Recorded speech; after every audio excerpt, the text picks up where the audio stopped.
brand new championship hit North American shores less than a month ago at Sonoma Raceway. Now McLaren Trophy America rolls into Circuit of the Americas for the third race in this young championship's history, and it comes at one of the great venues in modern North American motorsport. Hello everyone, welcome into Austin, Texas. Ryan Marine and Amanda Busick with you here for this one as we get ready to go. Makeup race for race 2 at Sonoma, which was washed out. That's already taken care of yesterday, so now we're really focused on this event here at COTA. Hot conditions, the threat of pop-up rain showers as well, hovering over central Texas. But more importantly, about to turn loose some of the coolest single-make race cars anywhere on the planet. These things are spectacular, and they're rolling out for their formation lap now. The McLaren Artura Trophy Evo debuting here in 2025, 3-liter twin-turbo V6, which makes 577 horsepower before push-to-pass is enabled, and that's an extra roughly 35 horsepower. I'm told that these drivers have to play with. They've got 300 seconds of it to use over the course of this race, and that has played a crucial role in the races thus far. Excitement yesterday with some mixed weather conditions for the first race of the weekend. That was the makeup race from the rained-out event at Sonoma. Pole positions for the first official COTA event. James Lee from RWE, Alexandra Hayner in the Pro-Am class, and James Safronis, your M-class pole sitter, but he's set to roll off with the top spot overall. Great qualifying effort from the veteran from GMG Racing. Just got done watching his car on track in GT World Challenge America, powered by AWS a moment ago. Let's look at how they will roll off. As mentioned, your pole in AM is the Rova Pole Award winner overall, James Safronis, next to James Lee. Then you find Colin Harrison and Cooper Brohl a little bit further back. Tommy Pintos as well sharing one of those cars. We got Alexandra Hayner, as you can see, John Dempsey as well, starting there in the third row. Tom Kopczynski set to start for Riley Motorsports with Jason Guzman alongside. Rafa Martinez will make his debut in the championship here, at least the North American version today.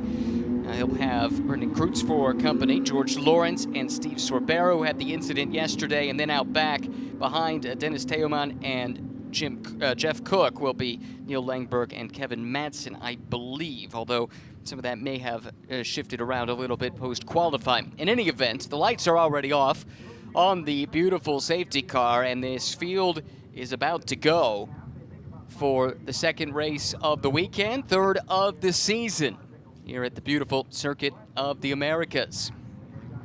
As mentioned, these cars brand new for 2025, and the upgrade from the original version of the Artura Trophy, well, it's a big one. That push-to-pass, of course, first of its kind in a championship like this, is what gets a lot of the attention, but these are outstanding cars even beyond that. The Evo version parallels some of the enhancements that have been rolled into the road car iterations, the Artura Spider as well as the Coupe. Wider tires on this Evo compared to the previous version, some changes to the aerodynamics and styling as well. All in all, you talk to the drivers and to a man and woman, they will tell you these things are an absolute blast to drive. Can't imagine why. Pace car starting to accelerate away. James Safronis will have the field in tow. James Lee, who's on a 2-race win streak in the Lightning McLaren liveried car. It'll play on the popular Lightning McQueen character. You'll see the familiarity if you're familiar with what I'm talking about. They share the front row. Then it's Harrison and Brohl sharing row number 2. Hayner and Dempsey, Kopczynski and Guzman, Martinez and Kreutz, the rest of the top 10 as the field approaches the acceleration zone, coming to the green flag. And there it is. Cars are not supposed to change column before the start line, so there could be a problem coming for James Lee. But nevertheless, right now we focus on the run up the hill to turn 1. Oh, and Lee might have tagged the back of Safronis. He's able to continue on. Safronis consolidates his advantage down the hill into turn 2. Meanwhile, the battle is fierce further back in the back, but Safronis, Lee, Harrison, and Brohl, I believe, is the order, coming through the S's for the first time at speed. Really Hairy stuff at the top of the hill as usual. Turn 1 here at Circuit of the Americas, a traditional trouble spot. It was almost designed with that in mind. Wide and inviting at corner entry, but it narrows down into a pinch point at apex. Everyone able to continue on though, and that's absolutely great news to see as Sofronis now starting to fall back into the clutches of Lee, who could come under scrutiny from race control given the potential change in column coming to the green flag. We'll let race control sort that out, and we do have confirmation that the start of this race is under review. There's the gap through the top 4 or 5, coming and now going away. Beautiful look firsthand at just how speedy these cars are in a straight line with all that horsepower to put to the ground. Into the stadium section here with Sofronis continuing to lead Lee. Then it's Harrison and Broll. Hayner, who won yesterday, leads in the Pro-Am class, put together a really strong drive. And Dempsey, Guzman, Martinez, and Lawrence. Solano will round out the top 10. And Solano was a bit of a revelation in race 1 yesterday. Spent a lot of time battling at the front in a car he shares with John Capestro Dubets. A strong effort out of the GMG Racing stable, which does lead overall. Coming around to complete lap number 1, Sofronis then Lee. Pleased to be joined once again by Tom Baker, media manager with McLaren. Exciting stuff yesterday. We had the rain shower right in the middle of the race, very briefly, just to spice things up a little bit. Hopefully that stays away today.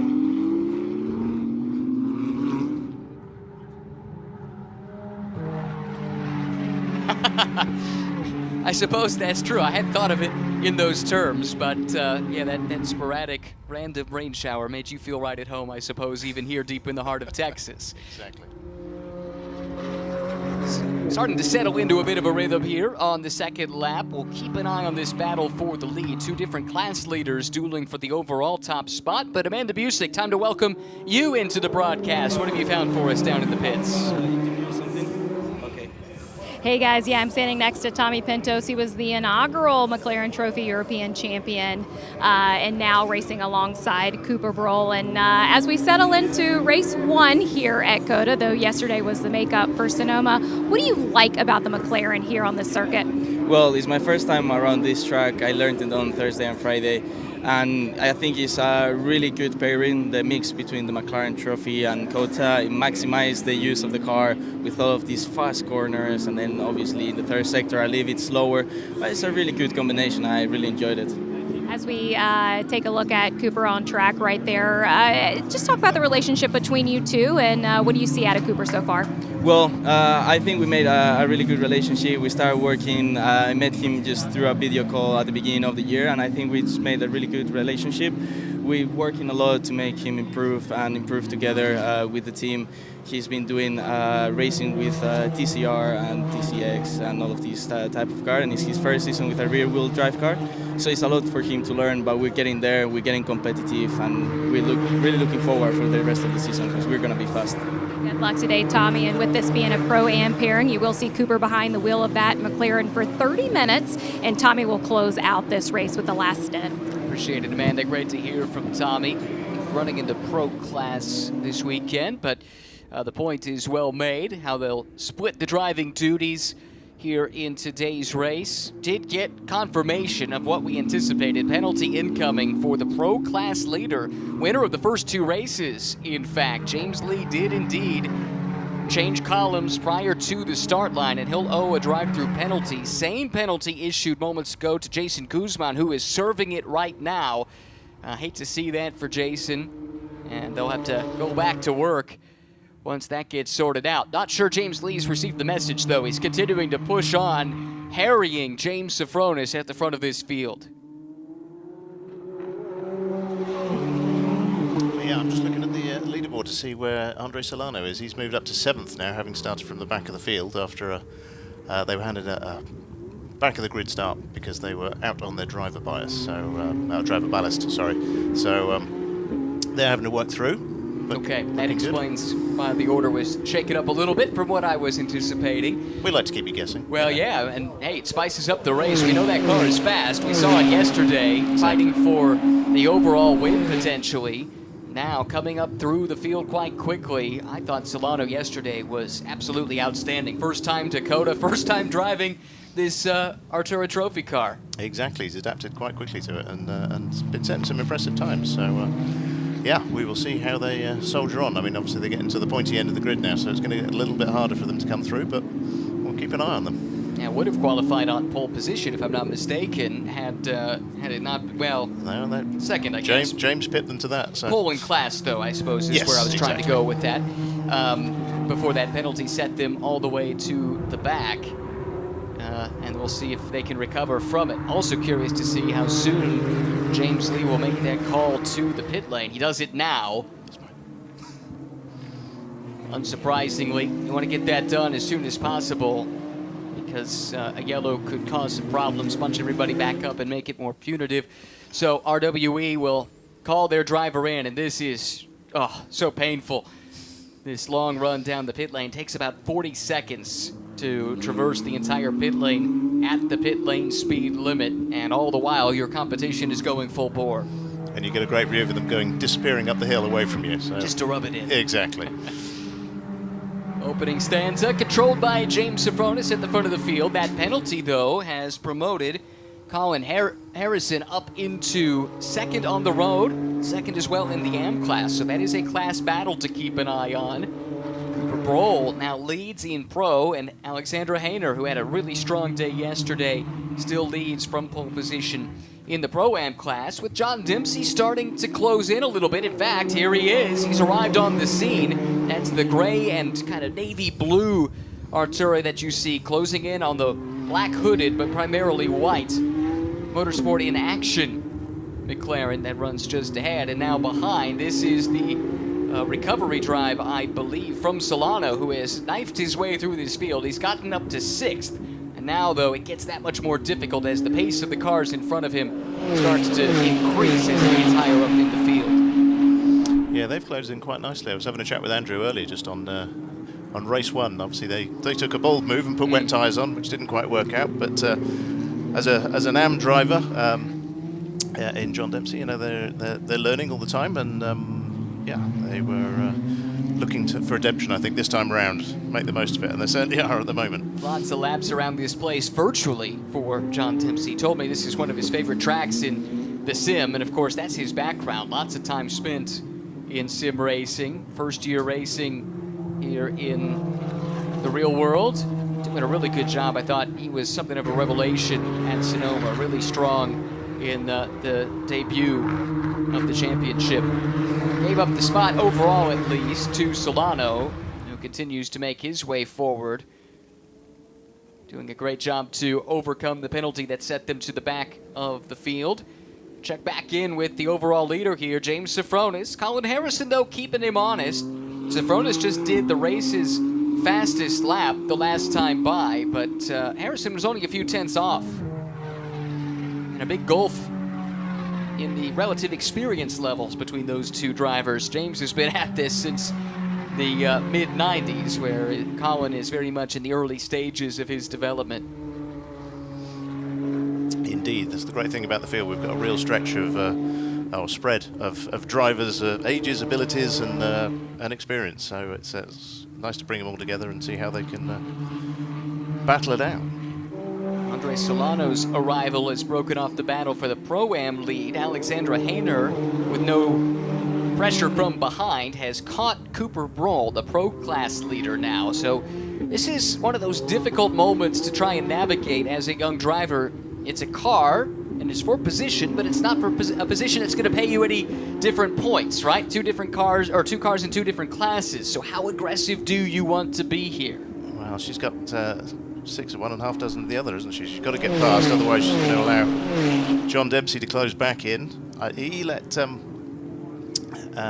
Andre Solano through quite quickly, so I'm wondering whether he was thinking, it's a quick car, there's no point holding him up, let him through and let him have a go at taking that place from Alex, and I'll try and follow through. So we're all very close. Let's see how it pans out. Yeah, And let's see, too, I mean, maybe Solano could open up that window that would allow Dempsey to come through as well. Plus, you got the chance to sit behind a more experienced driver, learn a couple of things. This is an education, of course, for someone at the early stages of his career like John Dempsey, who's got great coaching from Andrew Davis, who you mentioned earlier, veteran of the North American sports car racing scene, one of the top driver coaches as well. He's really carved out a nice niche for himself, not just as a fast racing driver, but someone who excels at bringing new people into the sport. Here's Solano continuing his charge up through the field. He's not wasting any time. He's getting on with it. No, I'd forgotten how much racing Andrew had actually done. Yeah. He reminded me, but it was interesting. He's never raced at McLaren, so right. He's saying it's one to tick off the list. So, and thankfully so far he's enjoying it. He likes the car. Completely unprompted by me, so he was no bias. Well, and he told me the same thing, and I'm not wearing papaya, so he had no reason to try and butter me up. There you go. The research is valid. That's right. And Solano now through on Broll, so that leaves these three to fight it out. Very similar pace, relatively similar experience level as well between these three. Broll in the Pied Parker machine, then he's got Hayner behind. And just behind her is Dempsey, and that's crucially the battle for the lead in Pro-Am with 38 minutes to go. Yeah, running third in class is Rafa Martinez, who he got his first laps in Thursday in the car. As we mentioned yesterday, he's got a lot of experience in McLarens, but not in this car. Had plenty of running around COTA though, so he was, I think, probably disappointed with his qualifying time. He was 5th in quali, but talking to John Lancaster just before I came down here, he was looking at the times, they knew there was more in it. Rafa probably could have been second, they reckon. So a little bit more time, string the laps together, and he could be joining this fight soon enough. You mentioned his experience here. This is effectively the home track for the Rafa Racing team. Their entry into motorsports program is based around lapping days here at COTA. That Rafa Racing Club has just grown and grown in a short amount of time. So we'll see what he can do as he tries to close in on this battle. Alexander Hayner way over that curb, up and down, clobbering that apex curb, and able to continue on, putting a lot of pressure on the Pro Class now runner-up as Solano put that pass on Broll. That was for position. That was for the lead in Pro, in fact. Should note that. Now Broll with his hands full with these two that are the top two in Pro-Am just behind him. Jason Guzman recovering from his drive-through, just picked up another position to climb up to 5th in the Pro-Am class. Here comes Hayner. She'll try the inside on Broll. I think he sees her coming, gives her plenty of room, tries to cross back over, but as long as Hayner can stay tight to the inside here, she'll have the inside line for turn 2, and that is enough to hang on to that position. And now a little bit of a buffer between herself and the second place car in class. That said, she has to take the shortcut there through the S's. That car was all squirrely underneath her, and decided discretion was the better part of valor. It was a safer option to shortcut the corner. Now the question is, was any advantage gained? And if it was deemed that an advantage was gained, then race control will have to step in and intervene. Yeah, maybe I don't know if it was car or just a little bit of the pressure getting to it, but we'll see.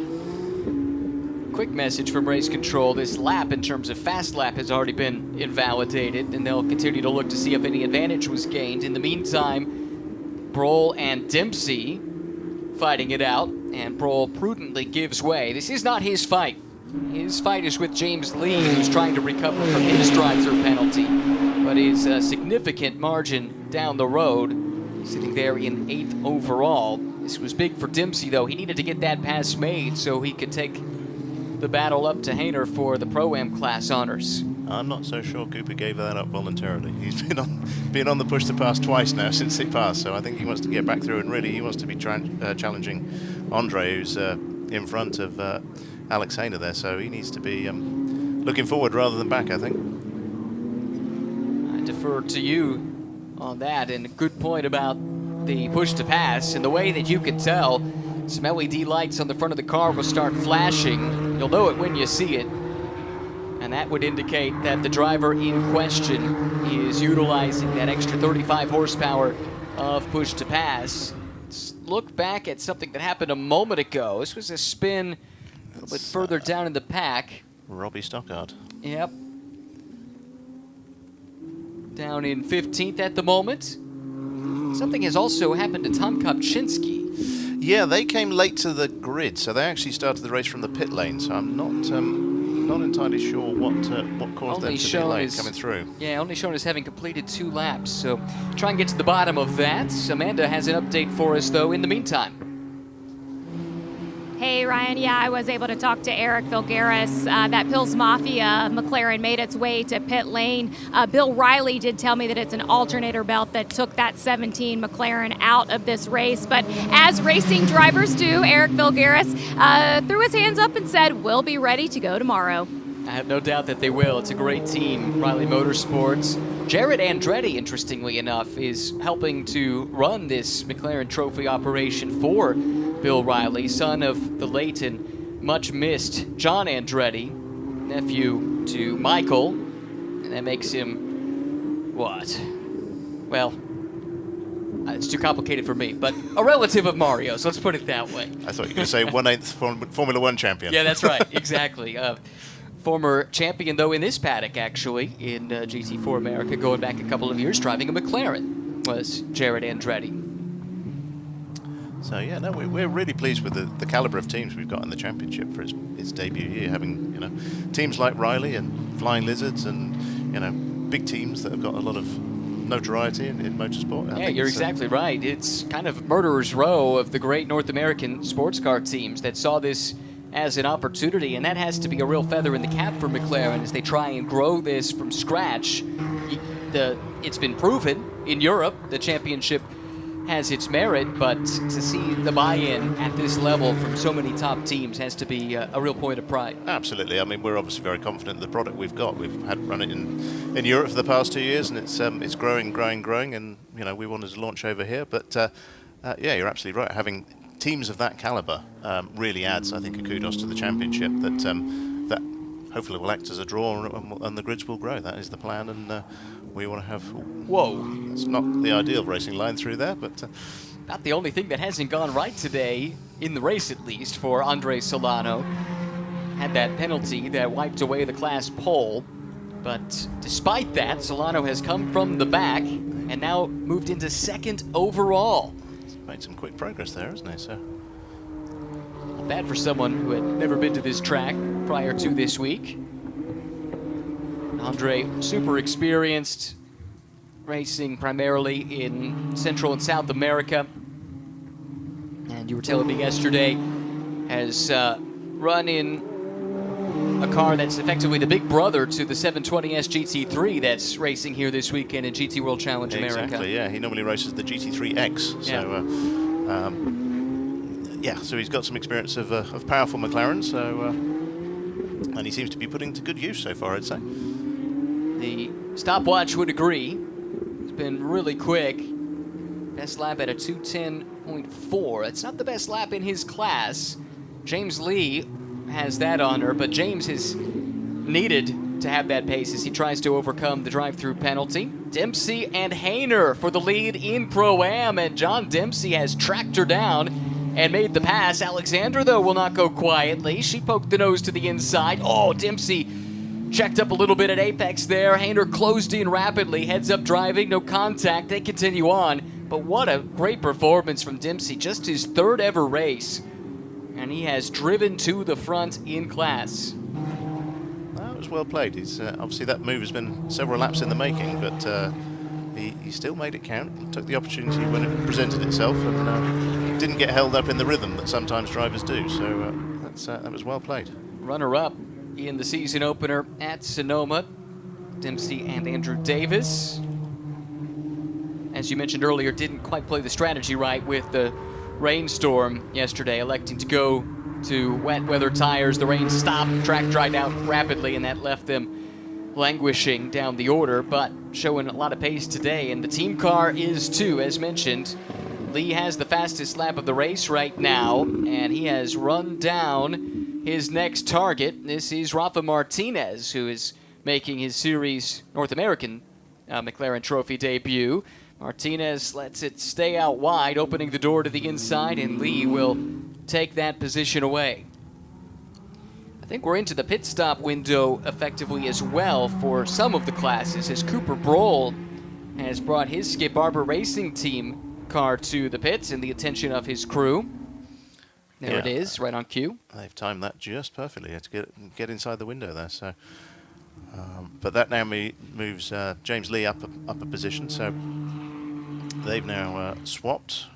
They have. Now this car, James Lee, will have a lengthier pit stop coming its way because they have won back-to-back races to start the season, and there is a success penalty that comes with it because, well, let's put it this way, a single race win leads to 7 seconds longer pit stop time in the next race. They've now won 2 in a row, and that continues to grow, so it's a 10-second additional time that they'll have to serve, and should they win again, it would increase to 15 seconds, as much as 20 seconds for 4 consecutive wins. Plus, if we get to that point, and maybe you can explain the thinking behind that, trying to implement something along those lines to a championship like this with drivers coming in many cases without much experience. Yeah, it just sort of stops the situation where we end up with runaway winners and makes the racing a lot more interesting. So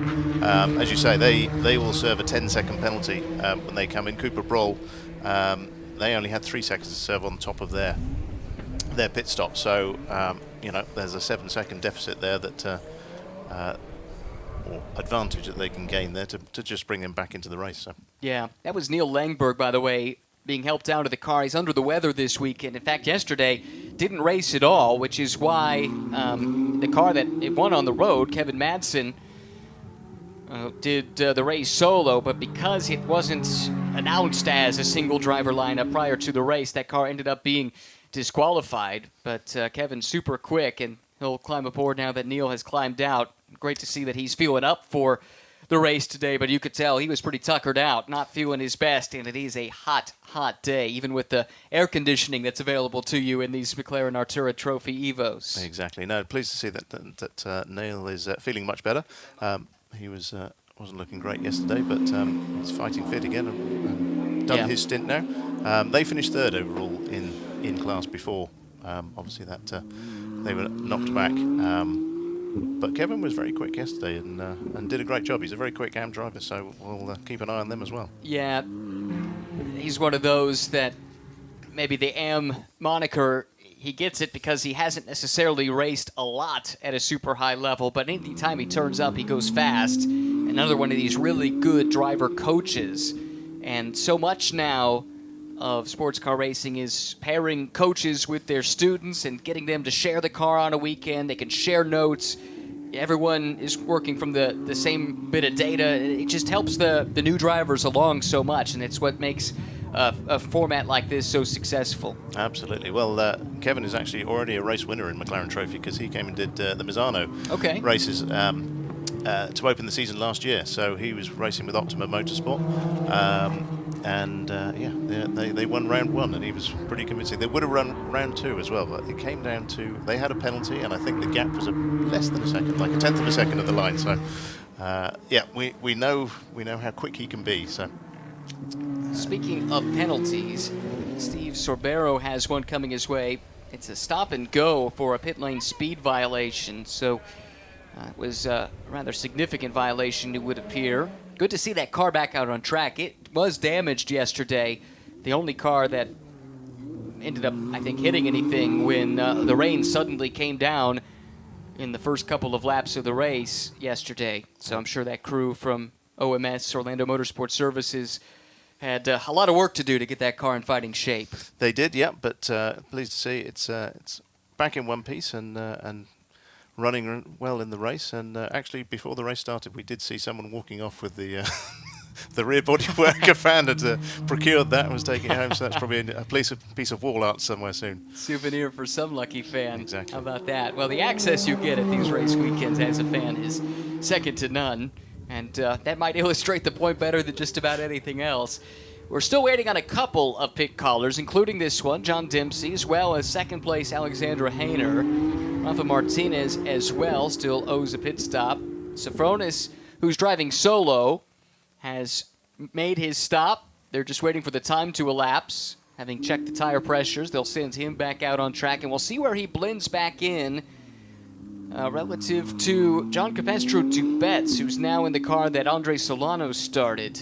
That could be the battle for the overall lead if things play out the way that I anticipate they will. And we'll see what the end result of that is.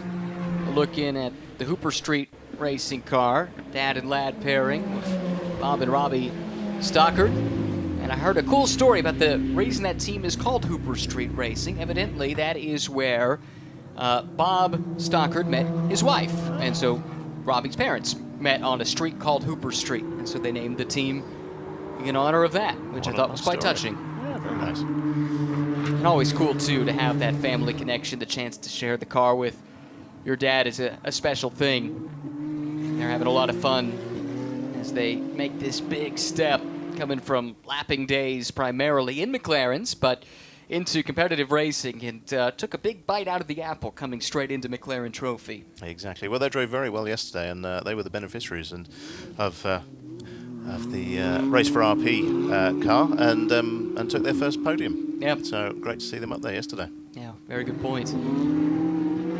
Let's check in here. What are we looking at? Battles all over the place. A couple of GMG cars, Sofronis and John Capestro Dubets, as anticipated. I think this will cycle through to be the fight for the overall win. This is an interesting dynamic here because James Sofronis, the racing driver, would love to win overall. James Sofronis, the team owner, though, won't want to hinder his team car if it could be helped. Yeah, they're looking pretty close on track there, aren't they? So I'm sure the switcheroo will come soon enough.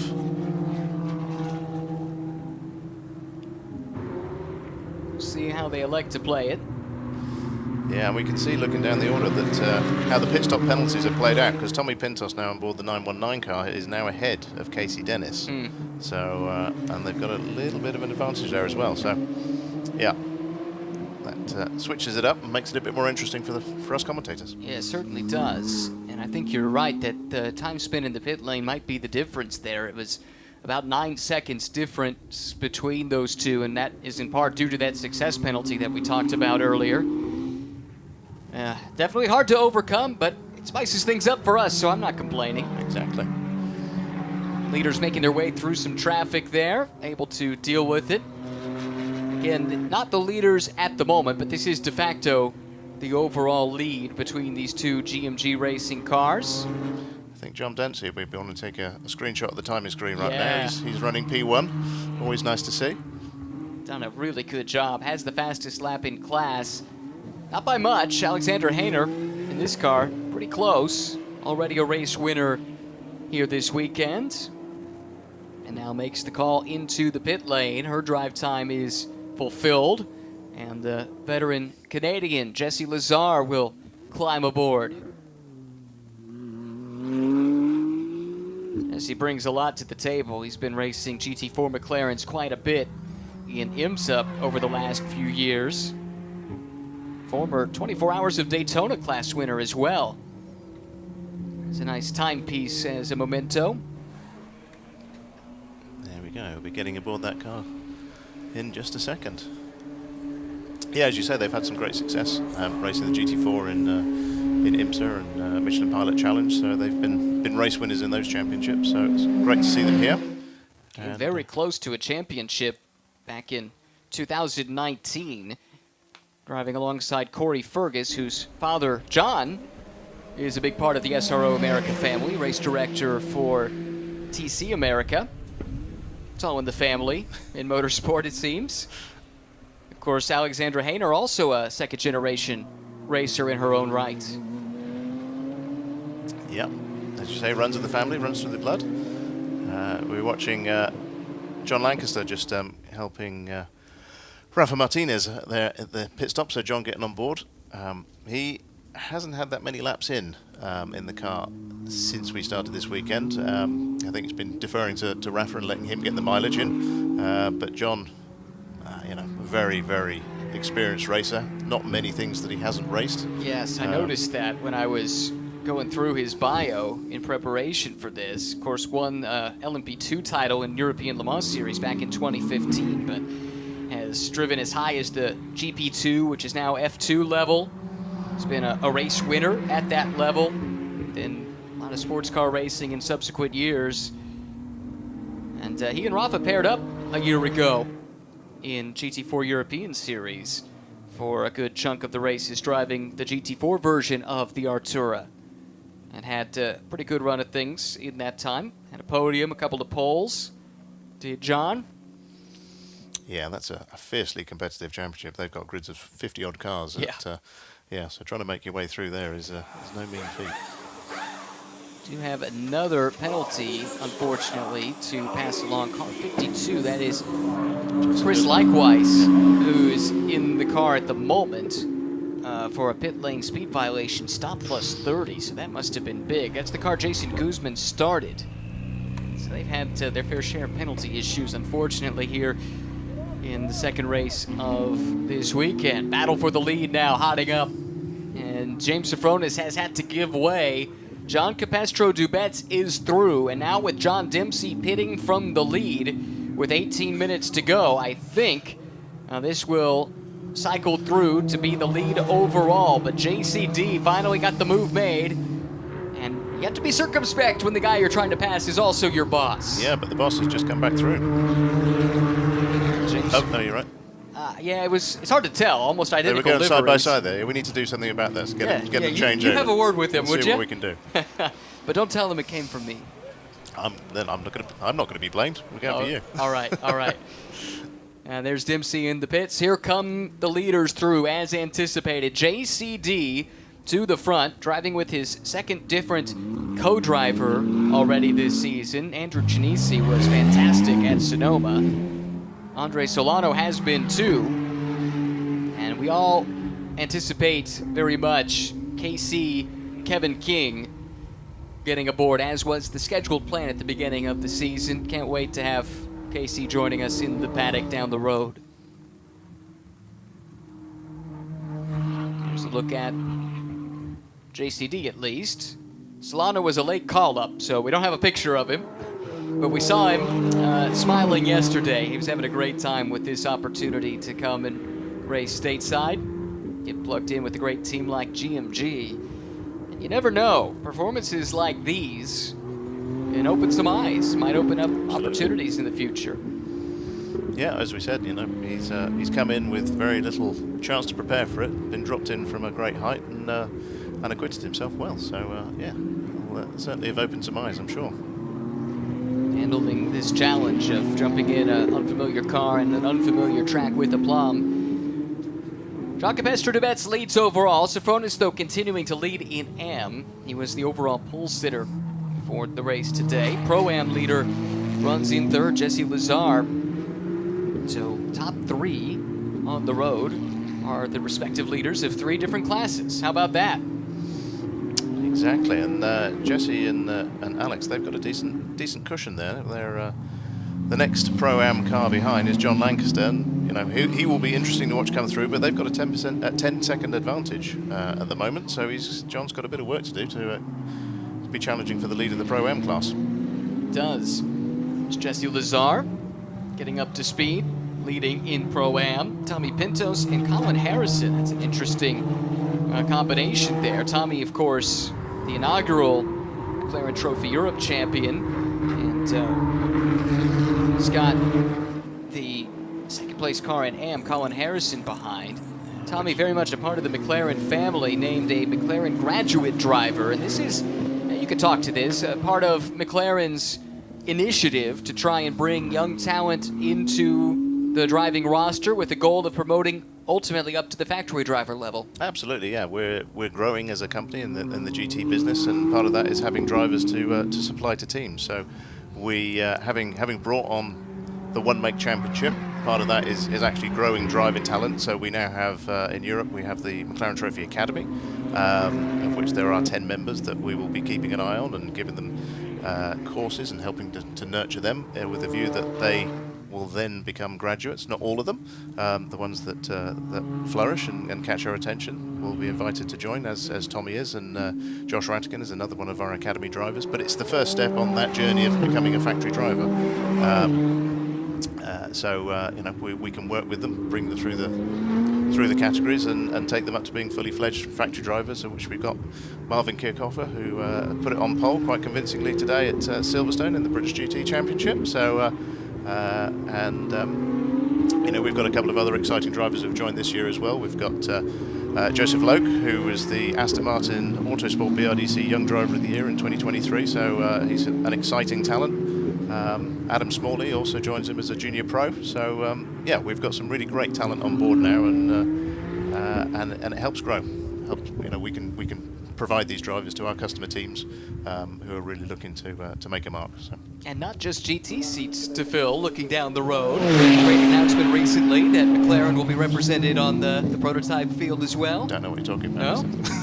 I think it's official now. We announced a couple of weeks ago. It was quite vague. It was. We've been talking about it for a while, but yes, it was announced a couple of weeks ago that McLaren will be returning to the hypercar category in 2027, subject to being given an entry, which is a really exciting prospect. So, more on that in the future. We'll have a lot of activity at Le Mans. A little anniversary as well to celebrate at Le Mans. Just a little one, 30 years of winning on our debut, which was, it's pretty special. That car is now, the Wayno Clinic car is now in the museum. It's been there for the past 4 months and will be there for... The Le Mans Museum, you mean? Yeah, exactly. So that's on display there with the Harrods car that came in 4th, if I'm not mistaken. I saw that winner at that museum when I was there for the centenary a couple years ago. And, one of my favorite cars, certainly from my youth. That's the kind of thing you had on your wall if you were a car enthusiast of a certain age. Exactly. No, it's a beautiful thing. It normally lives on the boulevard at McLaren Technology Centre in Woking. Stunning car. So that will be there, and we'll have a few things to talk about, hopefully. I should say so. By the way, while we were chatting away about heritage and such things, that we do have a few more penalties, unfortunately. Time penalties for both of the GMG cars at the front of the field. Those come from being short on the minimum pit stop time. As long as if you're short by under 2 seconds, effectively, your time that you were short on the minimum is multiplied by a factor of 10. So it's a pretty significant 6-second and change penalty coming the way of the leading car, a much more minor few hundredths of a second coming the way of James Sofronis. The way they run, it might swap the overall order, but it doesn't look likely to affect class position. There's one other penalty. John Lancaster in the 812 car. They've also got a penalty, so. And that was very minor, just a 300th of a second penalty coming post-race, which means they were short on the minimum by 3/1000ths of a second. Yeah, Chris Warren's going to have to sharpen his pen there. I know he runs the team there very well, but one to look out for next race, I think. Well, that was almost picture-perfect execution. I mean, If you're 3/1000ths under, that means you were 3/1000ths away from the perfect stop. But 3/1000ths over, you're too slow. That's right. Yeah, fine lines in this game. Exactly. Coming up on just now under 11 minutes to go. JCD maybe starting to try and build a gap, if he's been told, and I suspect he has, about the penalty. Same story here, although the penalty is minuscule for the 812. This is our first look at John Lancaster behind the wheel. Car started by Rafa Martinez, going to the inside. This is for 5th overall. Colin Harrison gives way and lets Lancaster go through in his pursuit of Jesse Lazar for the Pro-Am lead. Andrew Davis has set the fastest lap of the race on a 2:09.3. I wonder if the team boss has just said, listen, John Lancaster's got a penalty. Hurry up. But we haven't told him how long the penalty is. Maybe so. It's like holding red meat out in front of a rabid dog. Tell a racing driver you got a chance to go get another position. They'll go try and grab it. And Andrew Davis, that lap it's a big lap, about 0.2 of a second faster than any other that I see in terms of best lap, and significantly quicker than just about everybody in the field. That RWE team, they've been locked in. Execution in this one hasn't been perfect. They've had too many penalties. However, you can't question the speed. Kevin Manson's done another good job as well. He's in a 2:09.7, best lap on his last by the looks of it. So, but he's got quite the gap to overcome there too. Yeah, that might be a bridge too far, unfortunately, for Kevin, as quick as he is. He's 51 seconds behind the next car overall, and it's about another 8 seconds up the road to the next car in class, and that's probably too much to ask, even from him, with 9 minutes rather, still to go. Well, the next car he'd be wanting to get past would be Colin Harrison for class. So I think John Lancaster's got a problem. That car has slowed. oh yeah.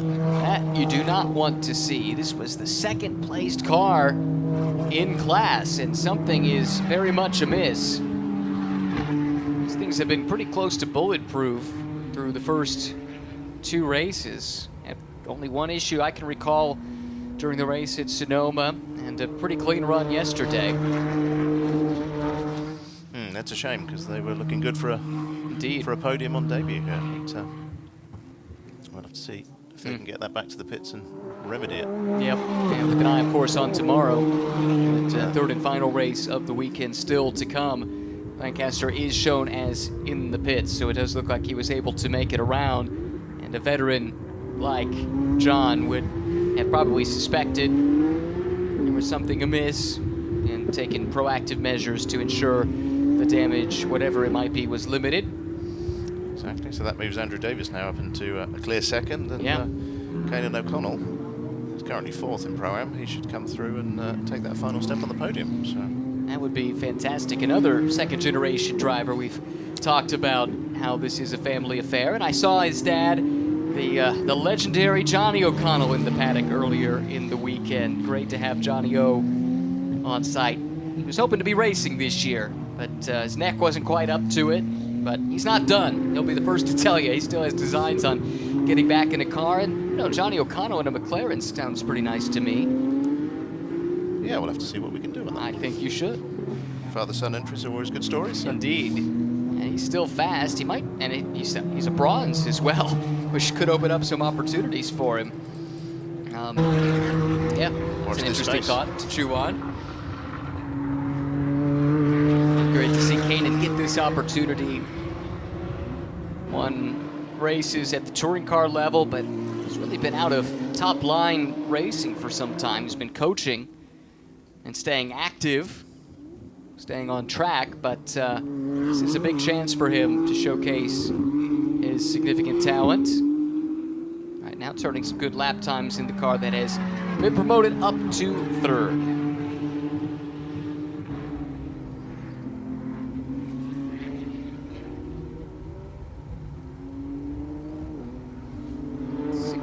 Minutes, 20 seconds left. I think Amanda might have an update for us. Let's try and see if we can check in with Amanda Pitside.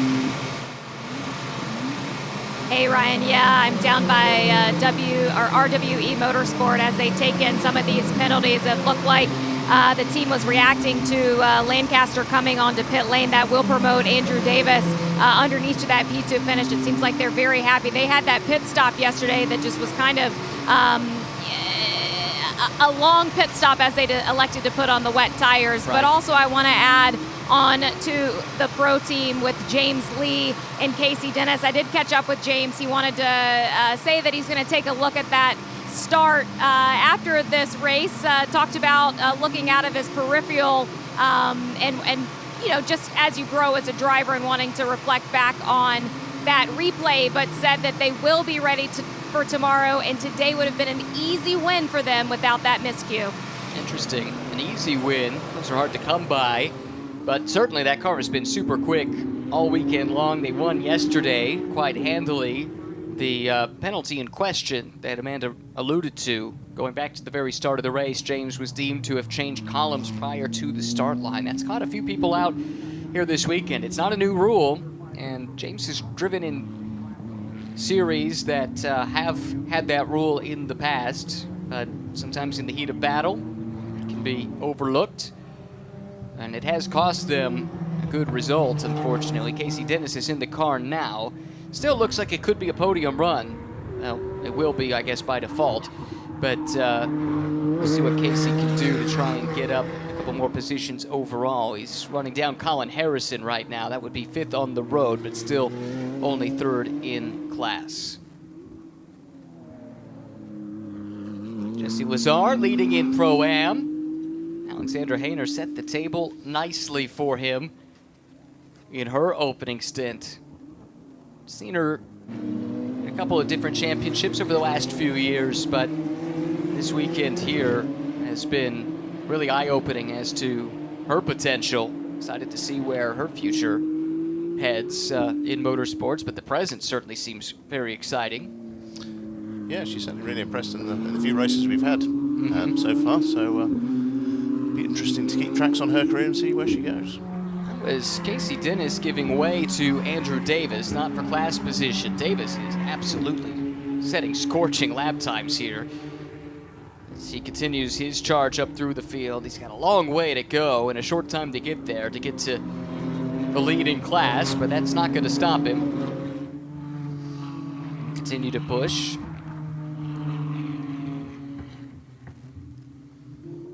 Yeah, I'm not sure in 3 minutes you can overcome a 21-second deficit, but I like the fact he's given it a go. Yep. Now Andrew will be relishing the chance just to be in the thick of things again. Racer to his core is Andrew Davis. Long history, long pedigree. Calls Athens, Georgia home of the University of Georgia Bulldogs, and his helmet traditionally carries an homage to the Bulldogs. I suspect that's still the case. Not quite between the hedges, but keeping it between the lines here at Circuit of the Americas. This is going to be close on whether or not we get the white flag, but nope, looks like it will be 2 more laps to go for John Capestre-Dubets, who has built the lead now to nearly 9 seconds. That would be enough, even with the time penalty coming, to maintain that overall lead. James Sofronis comfortably 2nd place overall, but leading in AM. Side by side here, as first Andrew Davis and then Casey Dennis have overhauled Colin Harrison. Now a lapped car to contend with, I think. That's Steve Stabara, yeah. Yes. Who pulls off and gives them room to come past, which is very kind of him. Yes, he does. Still early stages for Steve here as he adapts to the championship and the car from New York State. Did quite a bit of racing in his youth. Raced at the Formula Ford and F2000 level the mid-90s. Was out of it for quite some time and has come back into the racing fold. Coached by a SRO America, or World Challenge as it was known at the time, great Pierre Kleinneubing. 2 of them met at the Concourse Club in Miami, and it's been a fruitful pairing as Pierre has helped to bring Steve back into the racing fold. This is a look at his repaired car.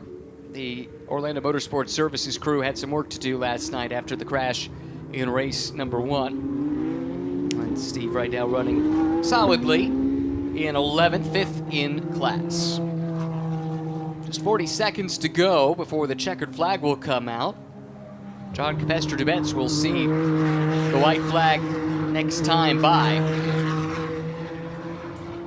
His driver with a different co-driver won the season opener at Sonoma Raceway, and he's 1 lap away from picking up another race win here in the 2nd race of this triple-header weekend, making up for the rainout that we had at Sonoma last month.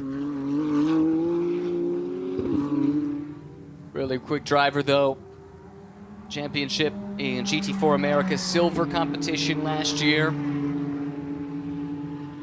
He's been a champion in other single-mag racing in previous years as well.